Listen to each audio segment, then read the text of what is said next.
दीदी चर्चा कर गई, बात तो सही है। आज हम लोग का साहब 3 सूत्र साहब का द्वारे हम लोग नहीं पाते हैं, तो जो ये संकट मुसीबत आता है वो टलता नहीं दीदी। टलता क्या, हम लोग भटकते चलते, लेकिन हम लोग का जीवन में साहब दीदी आए, उसने 3 सूत्र का माध्यम से हम लोग को शिव को अपना गुरु बनाने के लिए बोले। अपना, जिस तरह से मेरा घर, मेरा बच्चा, अपना सब कुछ संपत्ति है, उसी तरह से अपना गुरु बनाने के लिए बोले। और वो गुरु जब आपका मेरा होंगे तो हर कष्ट का वो अपना हाथ पकड़ कर ही चलेंगे। हर कष्ट मुसीबत दुख में खड़े होते हैं, लेकिन ये हम आप 3 सूत्र कर पाएंगे तो साहब बोले ना, प्रथम सूत्र में दया मांगना है, तो हम लोग दया मांग लेते हैं। दया मांग लेते हैं, क्या मांगते हैं, जो वो तो जगत पिता है, तो दुख उनको नहीं सुनाएंगे तो किनको सुनाएंगे। कहते हैं कि हे शिव, आप मेरे गुरु हैं, मैं आपका शिष्य, मुझ पर दया कर दीजिए, एक कष्ट हो चाहे मुसीबत हो, इससे दूर कर दीजिए। और नमः शिवाय से तो पिता है तो करते करेंगे, लेकिन कभी हम आपने भी बोले हैं क्या कि शिव आप मेरे हो जाइए, चाहे आप मुझे थोड़ा सा दया कर दीजिए कि आपका शिष्य बनूं? नहीं।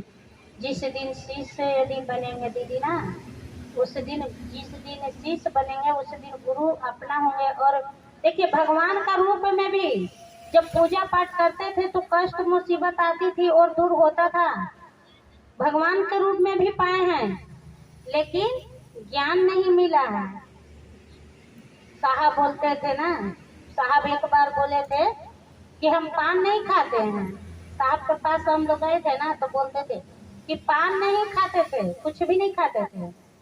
एक बार हम अपना ससुराल गए ना, तो कहते थे लोग कि पान खा लीजिए ना, मेहमान जी पान खा लीजिए।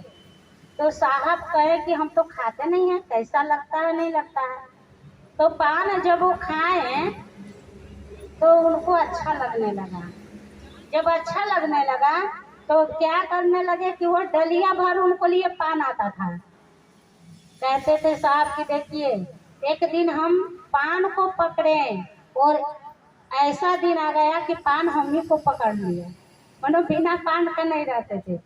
तो देखिए दीदी, हम लोग का भी 3 सूत्र मिला है। जिस दिन अभी हम लोग शिष्य नहीं बने हैं, अभी हम लोग चल रहे हैं रास्ता में, जिस दिन हम लोग शिव का शिष्य बन जाएंगे ना, जिस दिन हम लोग का महादेव हाथ पकड़ कर नैया पार कर देते हैं। लेकिन अभी तो थोड़ा बहुत संकट मुसीबत आता है, महादेव की दया होते रहती है।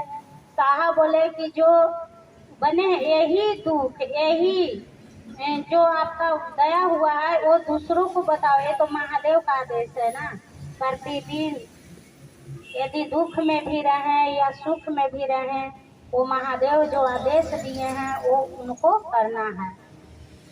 प्रतिदिन घूरने का बहाने नहीं तो बाजार जाते हैं, हाट जाते हैं, कहीं भी जाते हैं। साहब बोले थे कि एक व्यक्ति का भी जोड़िए ना, देखिए उसमें क्या आपको लाभ होता है। दीदी साहब का एक दिन पानी आया, हम भी नहीं जानते थे, चर्चे में जाते थे आते थे। साहब कहते थे कि चर्चा में जाओ। चर्चा का माध्यम हम न जानते थे कि क्या होता है। सब कोई जाता था, हम भी जाते थे, बैठते थे, चर्चा सुनते थे, घर आते थे। साहब एक बार बोले कि जो नया शिष्य है वो नया शिष्य को महीना में 10 आदमी का नाम का घोषणा करिए। उनको से आदेश आया और हम क्या करते दीदी, हमको ठहरे रहे। और देखिए 3 महीना से दवा छोड़े हुए हैं। हम बोले महादेव, आप जहाँ पति को बोले कि इससे चलिए ना, बाजार जाने का मन कर रहा है। वो बोले कि अभी तो तू बाजार से आई है। बोले कि ना चलिए, उनको लेकर चल जाते। तब बोल रहे हैं कि बड़ा तुमको बाजार घूमने का मन कर रहा है। वो पूछ लेते थे और हम वहाँ पर क्या करते थे, भैया शिव को गुरु बनाया है, बना लीजिए ना। वो कहते थे कि यही करने तू आई है।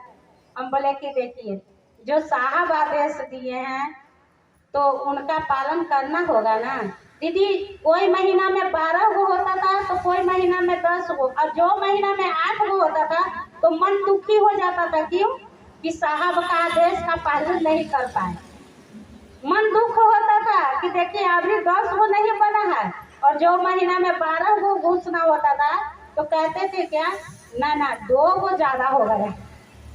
तो देखिए दीदी, जो साहब दीदी का आदेश है वो आदेश लगा, जैसे ऊपरे से 10 किलो का वजन गिरने वाला है और हम आपको 10 किलो का वजन बर्दाश्त करिएगा, जब गिरेगा कोई चीज तो 2.5 किलो वजन गिरेगा कि आप हम बर्दाश्त कर सकते हैं। इसको लिए दीदी देखिए कितना चमत्कारी है। तो गुरु का काम करिए, जो साहब दीदी 3 सूत्र दिए हैं, 3 सूत्र का पालन करना है और साहब का आदेश पर चलते रहिए।